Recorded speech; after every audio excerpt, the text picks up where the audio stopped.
Hola queridos hermanos, hermanas, bienvenidos a este compartir. Vamos a compartir un tema muy interesante que habla sobre ¿hay una iglesia o hay muchas iglesias? ¿Qué debemos creer? Pues hoy les traigo unos argumentos muy importantes que te van a sorprender. Vamos a comenzar. Comencemos pensando, ¿Cristo fundó una iglesia? ¿Cristo fundó muchas iglesias? ¿Cuál es el querer de Cristo? ¿Cristo quiere que funden más iglesias? ¿Cuál es el querer de Él? Vamos a comenzar en el nombre del Padre, del Hijo y del Espíritu Santo. Amén. Gracias Señor Jesús por esta hora del día. Bendice esta enseñanza, querido Jesús. Gracias por tu amor. Abre nuestro corazón y nuestro pensamiento para que esta semilla sea sembrada en tierra fértil, para que dé frutos en abundancia, en el nombre del Padre, del Hijo y del Espíritu Santo. Amén. ¿Por qué no te pasas con nosotros? Se oye decir, nosotros no tomamos ni fumamos. En nuestro templo hay visiones y revelaciones, se cura, se habla en lenguas, se siente muy bonito. Algunos llegan hasta desmayarse. Nuestro pastor seguido ve a Jesús y habla con él personalmente. Esto se escucha bien hermoso, ¿verdad, hermanos?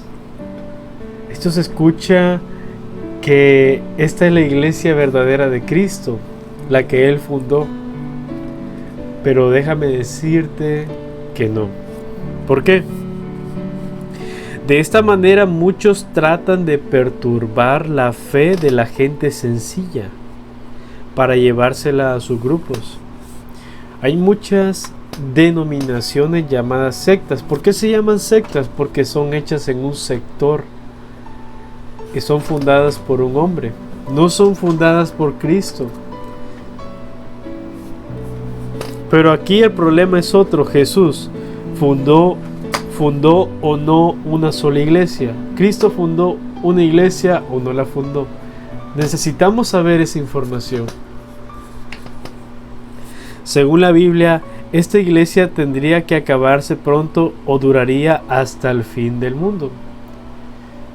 En el año 33 que Jesús vino y que caminó por la tierra, Él funda una iglesia. La iglesia de Jesucristo tiene 2000 años. Entonces, tú amas a Jesús, tú crees en su palabra, tú amas la Biblia, pero ¿estás en la iglesia correcta? ¿Estás en la iglesia que Cristo fundó? ¿O no estás en la iglesia que Cristo fundó? Vamos a conocer más.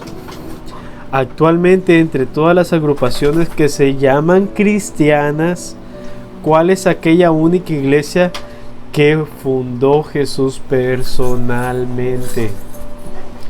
¿Cuál es la iglesia que fundó Jesús personalmente? Tenemos que darnos cuenta cuál es. Pues bien, en esto yo quiero vivir y morir. Yo quiero vivir y morir en esa iglesia que funda Cristo. Pero la pregunta es, ¿cómo yo voy a saber si mi iglesia es la que fundó Cristo? ¿Cuántas iglesias fundó Jesús? Jesús funda una sola iglesia. Cuando dice en el texto bíblico, Mateo 16:18, y ahora yo te digo, tú eres Pedro, sea piedra, y sobre esta piedra edificaré mi iglesia.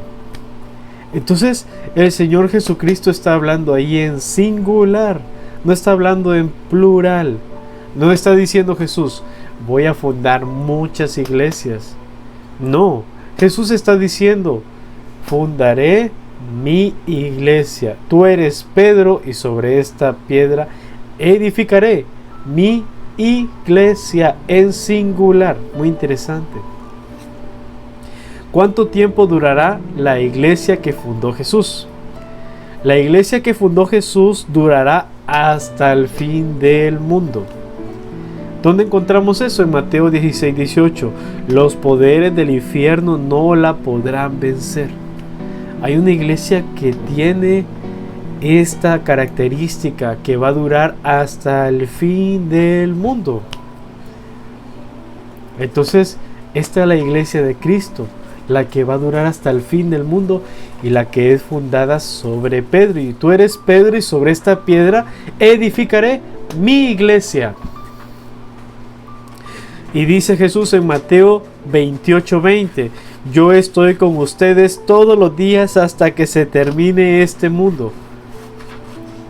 ¿A poco esta iglesia va a poder ser destruida? ¿Acaso esta iglesia tiene un fin? Sí va a tener un fin hasta que Jesús lo diga, porque Jesús es el que la funda. Entonces esta iglesia es la que yo estoy asistiendo, es la que tú estás asistiendo. Vamos a seguir escudriñando para ver si la iglesia donde estás tú es la iglesia verdadera. Entre todas las iglesias actuales, ¿cuál es aquella única iglesia que Cristo fundó?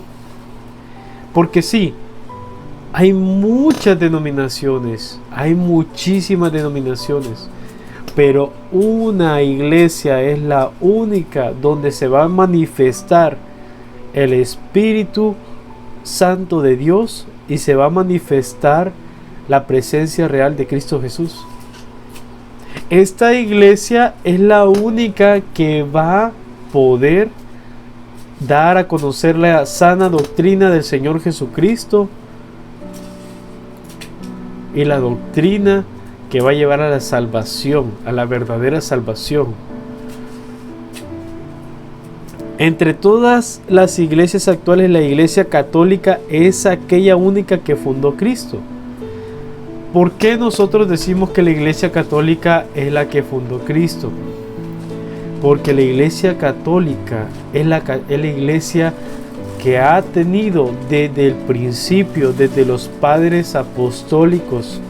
Tenemos nosotros pruebas de que la iglesia ha existido en el año 100, en el año 200, en el año 300, en el año 400, en el año 500, siglo 6, siglo 7, siglo 8, siglo 9, siglo 10, siglo 11, siglo 12, siglo 13, siglo 14, siglo 15, siglo 16, siglo 17, siglo 18, siglo 19, siglo 20 y siglo 21. Nosotros tenemos constancia que la iglesia ha existido desde el comienzo que el Señor Jesucristo anduvo en la tierra hasta el día de ahora. ¿Cómo sabemos que la iglesia católica es la única iglesia que fundó Cristo? Lo sabemos por el hecho que la iglesia católica es la única iglesia antigua, es lo que te estoy mencionando, que llega hasta Jesús, mientras todas las demás iglesias o sectas salieron de la iglesia católica y tienen a hombres como fundadores. Esto es lo más interesante, que las personas que no han conocido su fe católica, que no han conocido la doctrina de la iglesia que funda Cristo, porque no han querido trabajar en la fe, como lo dice Mateo 6:28. Tenía un diálogo Jesús con los judíos y decían: ¿cómo podemos hacer para trabajar en las obras de Dios? Jesús le respondió: creer en aquel que Dios ha enviado, creerle a Jesús. Por eso el Jesús que predica la iglesia católica no es el mismo Jesús que predican las iglesias protestantes. He ahí la diferencia. Esa es la gran diferencia. ¿Cómo sabemos que la iglesia católica llega hasta Jesús? Lo sabemos por los documentos históricos. Por ejemplo, tenemos la lista de todos los papas desde San Pedro hasta el papa actual.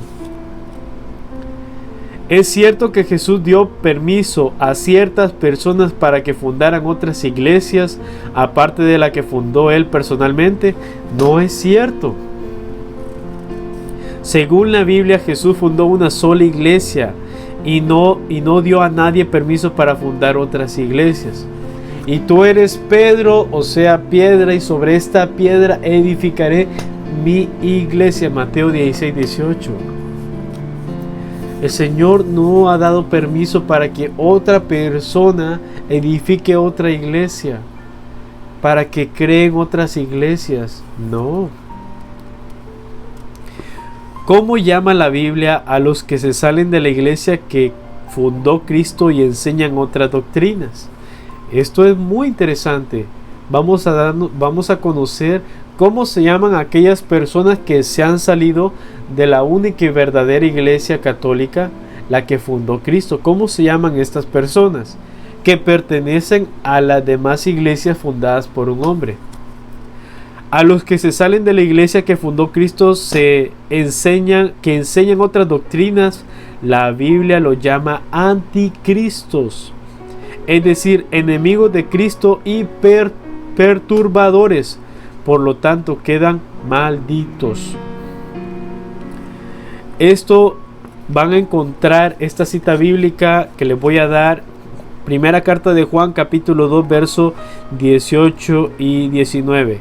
Ellos salieron de entre nosotros mismos, aunque realmente no eran de los nuestros. Si hubieran sido de los nuestros, se habrían quedado con nosotros. Al salir ellos, vimos claramente que entre nosotros no todos eran de los nuestros. Entonces, cada persona, si tú vas y platicas con un hermano separado, con todo el respeto, lo primero que te van a decir: yo era católico, pero conocí la verdad. Yo era católico, pero no iba a misa, no hacía lo que ustedes hacen. Encontré a un varón y conocí la verdad. Y la verdad hoy me hace libre. Porque ahora yo vivo en Cristo y Cristo vive en mí. Ese es el argumento que te van a dar a ti cuando tú conozcas a una persona que no está dentro de la iglesia católica, pero cuando era niño, sus padres lo bautizaron siendo niño. Y sabemos que toda persona que es bautizada dentro de la iglesia católica es católico. Pero ¿cómo llama la palabra de Dios a aquellas personas que se salen de la iglesia que funda Cristo? Le llaman anticristos. Cosa terrible. En realidad no hay otro evangelio, sino que hay entre ustedes algunos perturbadores que quieren trastornar el evangelio de Cristo. Pero aunque viniéramos nosotros o viniera del cielo algún ángel para anunciarles el evangelio de otra manera que lo hemos anunciado, sea maldito. Esto está en Gálatas capítulo 1, versos 7 y 8.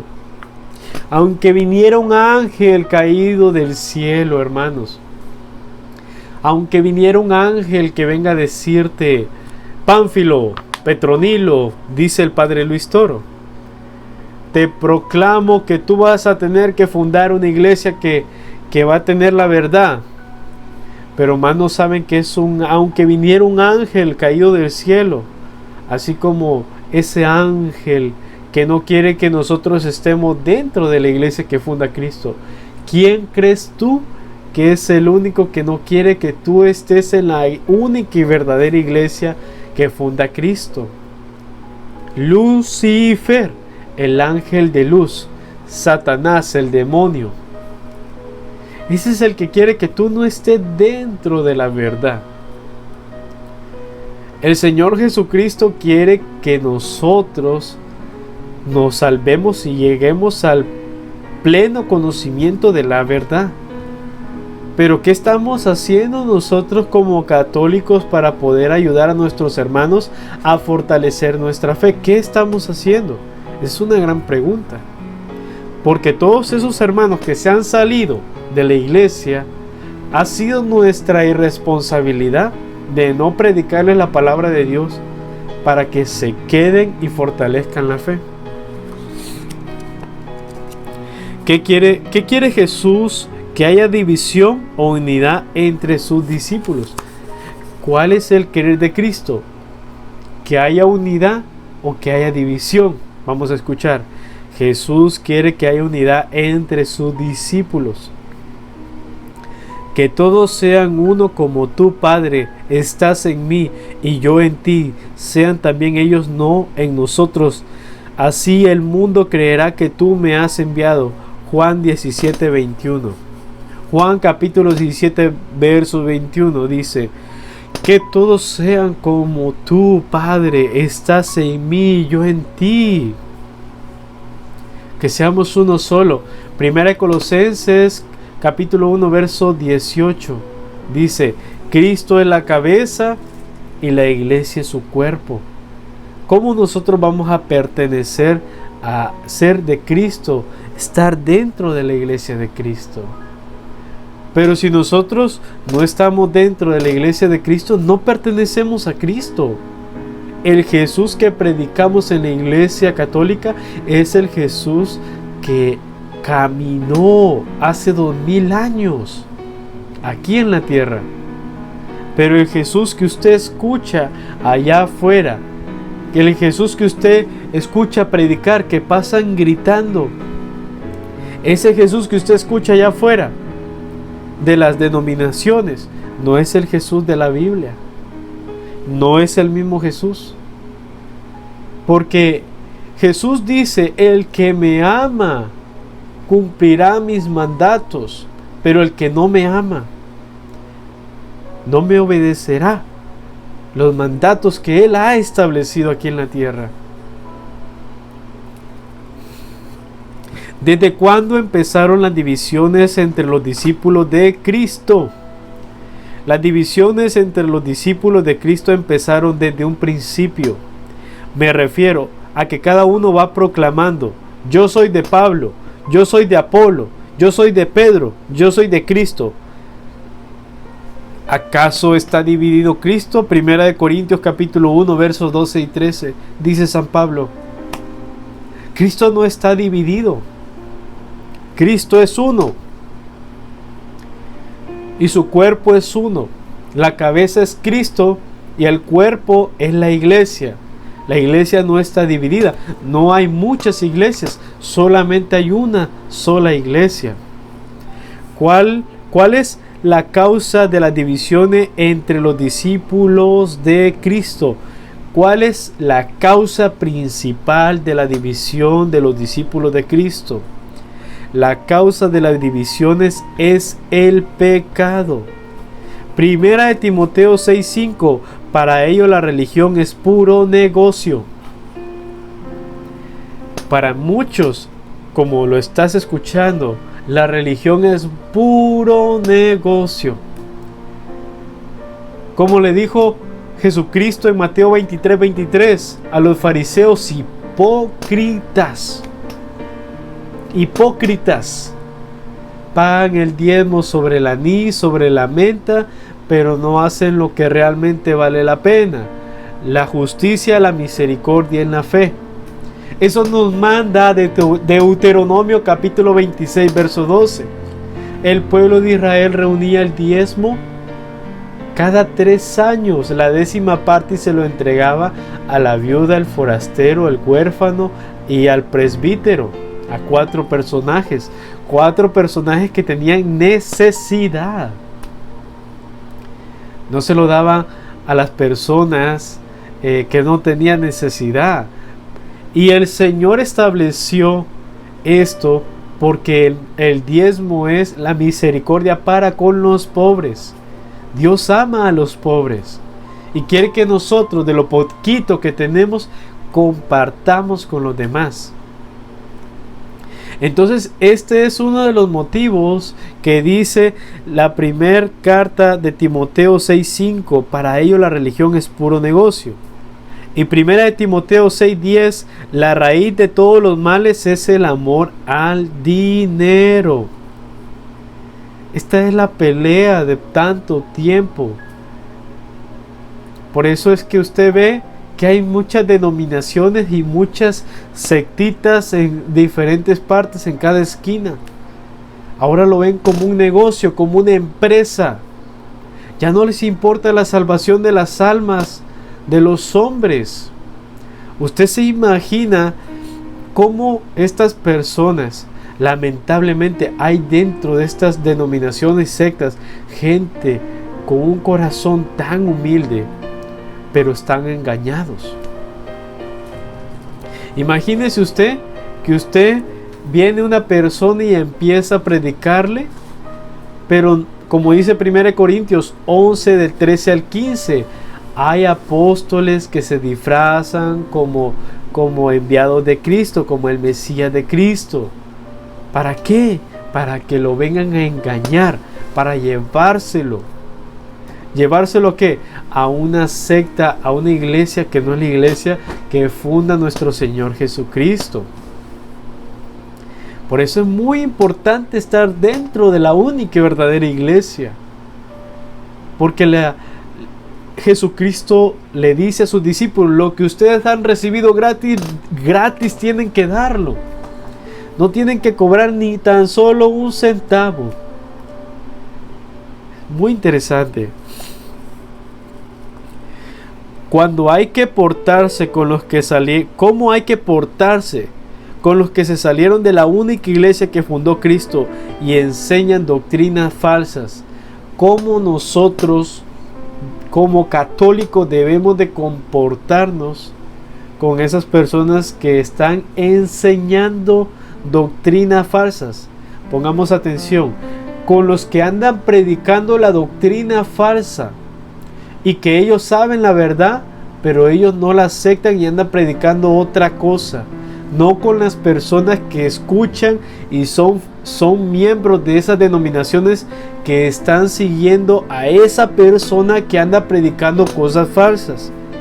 1 Timoteo capítulo 4, 1, 2 y 7 dice: el Espíritu nos dice claramente que en los últimos tiempos algunos renegarán de la fe para seguir enseñanzas engañosas y doctrinas diabólicas. Los seducirán hombres mentirosos que tienen su conciencia marcada al fuego con la señal de su dueño. Rechaza en cambio las leyendas sin fundamento, verdaderos cuentos de viejas. Hay que rechazarlos para no dejarse contaminar por errores. 1 Timoteo capítulo 1 versos 6 y 7. Por haberse apartado de esta línea, algunos se han enredado en palabrerías inútiles. Pretenden ser maestros de la ley cuando en realidad no entienden ni lo que dicen ni las teorías de que parecen tan seguros. Usted escucha ahí afuera a los miembros de las denominaciones, lamentablemente, porque la ignorancia es atrevida. Gloria al Señor, gloria, aleluya, gloria al Señor. ¿Quiere ser sanado? Una oración por el pastor. ¿Qué es eso? Dice la Escritura, son cuentos de vieja. Se contradicen ellos mismos con lo que están predicando. Ni ellos entienden lo que están predicando. Cosa más terrible. Segunda de Timoteo capítulo 2 verso 17. Esa gente hace progresar más que toda la impiedad y sus palabras se propagan como la gangrena. Imagínate cómo es una gangrena, es una sangre coagulada, muerta, que quiere ir pudriendo la zona muscular donde se ha surgido el golpe. Y podrir hasta el final, que amputar. Así quieren ir esparciendo eso. Y tú tienes hoy la oportunidad de conocer más de la iglesia que funda Cristo nuestro Señor. Segunda de Timoteo capítulo 3 versos 6 y 7. De la misma clase son también los que se meten por las casas, engañando a mujeres infelices llenas de pecados, movidas por toda clase de pasiones, que siempre están aprendiendo y nunca llegan al conocimiento de la verdad. Cuando las personas están en el pleno problema, en la más grande tribulación que usted no se imagina, ahí llegan estos falsos apóstoles a predicar a un falso Cristo, a predicar ese Cristo de conveniencia que a ellos les gusta predicar. No predican al verdadero Jesucristo que predica la Iglesia Católica. Así es, queridos hermanos. Tito capítulo 3 versos 10 y 11. Si alguien fomenta sectas en la iglesia, le llamarán la atención una primera y segunda vez. Después rompe con él, sabiendo que es un descarriado y culpable que se condena a sí mismo. Esto lo dice Tito capítulo 3 versos 10 y 11, si no me creen. ¿Por qué hacen estas sectas? Para su propio mal. Estos falsos apóstoles de Cristo hablan de Cristo pero no le creen a Cristo. Yo te invito a ti a que le creas a Cristo, a que creas su sana doctrina, porque Cristo realmente tiene celo de ti. No quiere que tú te vayas a una denominación protestante. ¿Por qué? Porque ahí vas a encontrar tu propio mal. Es conveniente leer libros o revistas protestantes o escuchar sus casetes o programas de radio. No es conveniente leer o escuchar propagandas protestantes para no dejarse engañar. Cada fragmento de estas sectas tiene como fin, son mentiras disfrazadas de medias verdades. Por eso yo tengo la responsabilidad de advertirte de todo lo que pasa dentro del ámbito religioso. Yo, como tu hermano en Cristo, que realmente me importas porque tengo un celo por ti, no quiero que te vayas a una denominación protestante. ¿Para qué? Para que te quiten tu dinero.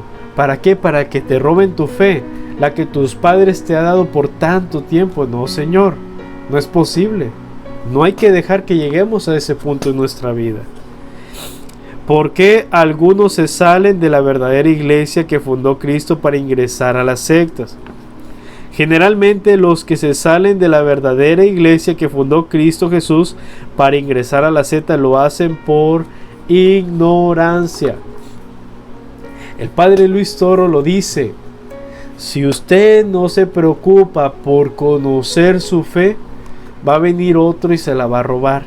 Va a venir otro y se la va a quitar. ¿Por qué nos salimos a veces de la riqueza tan grande que tenemos en nuestra Santa Madre Iglesia Católica? ¿Por qué? Por ignorancia. La ignorancia es sinónimo de desconocimiento. El desconocimiento es sinónimo también de desinterés. Después viene la pereza espiritual. ¿Por qué? Porque ponemos excusas: es que no tengo tiempo de leer la Biblia, es que no tengo tiempo de ver un video, es que no tengo tiempo de leer un libro, que no tengo tiempo de escuchar un audio. Ponemos mil excusas y cada una de esas excusas va favoreciendo a esos grupos sectarios, porque ellos dicen: los católicos son bien irresponsables si no leen la Escritura. Entonces ellos leen la Escritura a su conveniencia, vienen a mostrarnos medias verdades a nosotros y nosotros nos vamos con ellos y nos salimos de la única y verdadera iglesia, que es la Iglesia Católica. Según la enseñanza de Jesús, en la verdadera iglesia que Él fundó personalmente, ¿hay puros santos o también hay pecadores? Según la enseñanza de Jesús, en la verdadera iglesia que Él fundó personalmente, hay santos y pecadores. Les propuso otro ejemplo: el reino de los cielos es como un hombre que sembró buena semilla en su campo, pero cuando estaban durmiendo vino su enemigo y sembró maleza en medio del trigo. Cuando el trigo estaba echado en espigas, apareció la maleza. Entonces los trabajadores fueron a decirle al patrón: Señor, ¿no sembró buena semilla en su campo? ¿De dónde viene pues esta maleza?, respondió el patrón. Eso es obra de un enemigo. Los obreros le preguntaron: ¿quieres que la arranquemos? No, dijo el patrón, no sea que al arrancar la maleza arranquen también el trigo. Dejen crecer juntos el trigo y la maleza. Cuando llegue el momento de la cosecha, yo diré a los segadores: corten primero la maleza y en atados echarla al fuego. y después guarden el trigo en las bodegas. Eso todo está en Mateo capítulo 13, verso 24 al 30. Según la parábola del trigo y la cizaña, ¿cuándo se hará la separación entre los buenos y los malos? Según la parábola del trigo y la cizaña, el final se hará la separación entre los buenos y los malos. En este mundo todos viven juntos. Cuando venga el Señor a recoger su iglesia, Él va a hacer una separación de buenos y malos. Claro que sí, hay santos y hay pecadores, pero depende de ti. Depende cómo vivas tú tu vida. Cuáles son las decisiones que tú estás tomando en tu vida. Eso es muy importante. El Hijo del Hombre enviará a sus ángeles para que quiten de su reino todos los escándalos y saquen a los malvados. Y los arrojarán en el horno ardiente. Ahí será el llanto y el rechinar de dientes. Al mismo tiempo los justos brillarán como el sol en el reino de su Padre. Quien tenga oídos que entienda. Esto está en Mateo 13, 41 al 43. ¿Es posible que alguien no tenga ningún pecado? No. La Biblia dice que todos somos pecadores. Primera carta de Juan capítulo 1 verso 8. Si decimos nosotros que no tenemos pecado, nos engañamos a nosotros mismos y la verdad no está en nosotros. Si confesamos nuestros pecados, Él, por ser fiel y justo, nos perdonará nuestros pecados y nos limpiará de toda maldad. Decir que no hemos pecado sería afirmar que Dios miente. Entonces su palabra no estaría con nosotros. Primera carta de Juan capítulo 1 verso del 8 al 10. Todos tenemos pecado, pero hay algo que tenemos que hacer: confesar con nuestra boca nuestro pecado. Y el Señor, como dice Juan capítulo 1 verso 29, vino Juan el Bautista y vio a Jesús y dijo: ahí viene el Cordero de Dios que carga con el pecado del mundo. El sacrificio que Él hizo en la cruz es el que nos va a limpiar. La manera como esa sangre nos limpie es obedeciendo, confesando. ¿A quién? Vamos a ver en Juan 20:21. Le da poderes a sus discípulos y les dice: reciban el Espíritu Santo. A quienes descarguen de sus pecados les quedará liberados, y a quienes se lo retengan le quedará retenidos. ¿Se dan cuenta de la riqueza que nosotros tenemos dentro de esta única iglesia? Lo cual las denominaciones y las sectas no tienen esta verdadera riqueza. Esto es maravilloso, hermanos. ¿Quién tiene derecho a juzgar a los demás? Nadie tiene derecho a juzgar a los demás, solamente Dios. No juzguen y no serán juzgados. Lucas 6:37.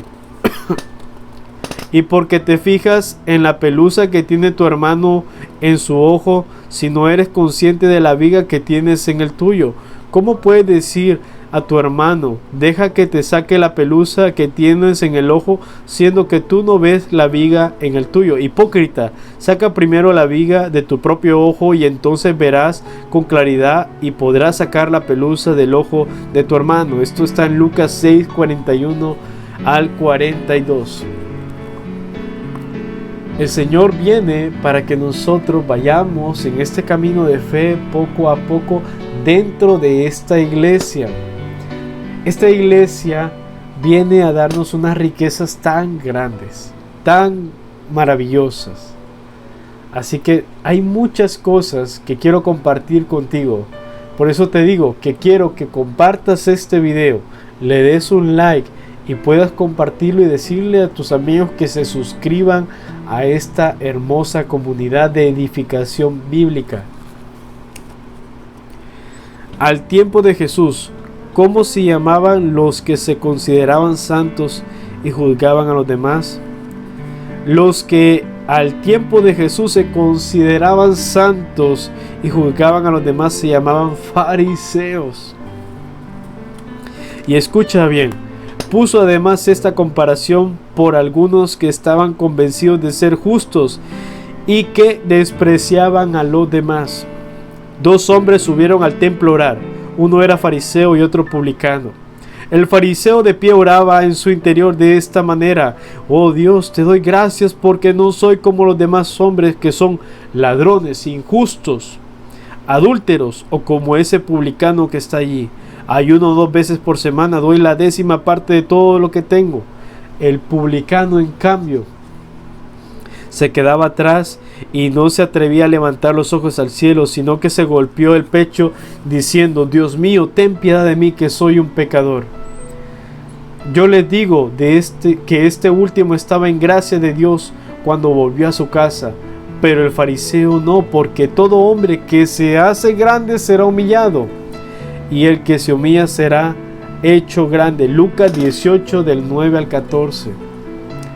Actualmente, ¿quiénes se parecen a los fariseos?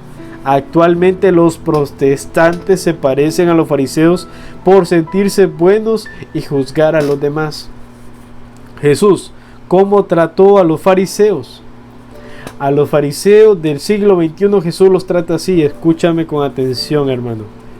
Jesús trató a los fariseos con mucha dureza por ser orgullosos e hipócritas. Lo mismo haría hoy con muchos protestantes de ahora. ¡Ay de ustedes, maestros de la ley y fariseos hipócritas! Ustedes llenan el plato y la copa con robos y violencias, y por encima echan una bendición. Fariseo ciego, haz que sea puro el interior y después purifica también el exterior. ¡Ay de ustedes, maestros de la ley y fariseos hipócritas! Pues ustedes son semejantes a sepulcros bien pintados, que tienen buena apariencia, pero por dentro están llenos de huesos y de toda clase de pudredumbre. Entre ustedes también aparecen exteriormente como hombres religiosos, pero en su interior están llenos de hipocresía y maldad. Esto está en Mateo 23, capítulo 23, versos 25 al 28. Según la Biblia, ¿las divisiones durarán para siempre? No. Según la Biblia, algún día terminarán las divisiones y se hará un solo rebaño bajo un solo pastor. Yo soy el buen pastor, dice Jesús. Conozco las mías y las mías me conocen a mí. Tengo otras ovejas que no son de este corral. A ellas también las llamaré y oirán mi voz. Habrá un solo rebaño, como hay un solo pastor. Juan 10, 14 al 16. Así es, queridos hermanos. Tenemos nosotros la oportunidad de estar en la única y verdadera iglesia católica. Según la historia, ¿tenemos ejemplo de sectas que hayan desaparecido? Sí, todas las sectas que surgieron durante el primer milenio del cristianismo ya desaparecieron. Las sectas que existen ahora son muy recientes. A lo sumo tienen unos 100, 200, 300, 400 años de historia. Seguramente, como desaparecieron las antiguas sectas, así también van a desaparecer las que existen actualmente. En efecto, este es el destino de todas las sectas: empezar, desarrollarse y morir. Solamente la Iglesia Católica viene de Jesús y llegará hasta el fin del mundo, porque habrá un solo rebaño bajo un solo pastor. Te invito a que compartas este video, puedas romper ese botón de like con un dedito arriba y suscribirte a este canal y compartir este mensaje que llegue a muchos oídos. Bendiciones, queridos hermanos. Terminamos en el nombre del Padre, del Hijo, del Espíritu Santo. Amén. Bendito seas, oh Señor. Gracias por este hermoso compartir. Bendiciones a todos mis hermanos. Bendícelos, Señor, con tu santo poder. Y terminamos en el nombre del Padre, del Hijo, del Espíritu Santo. Amén. Muchas bendiciones, hermanos, que pases un día extraordinario y nos vemos en el siguiente tema y siguiente estudio bíblico. Hasta pronto.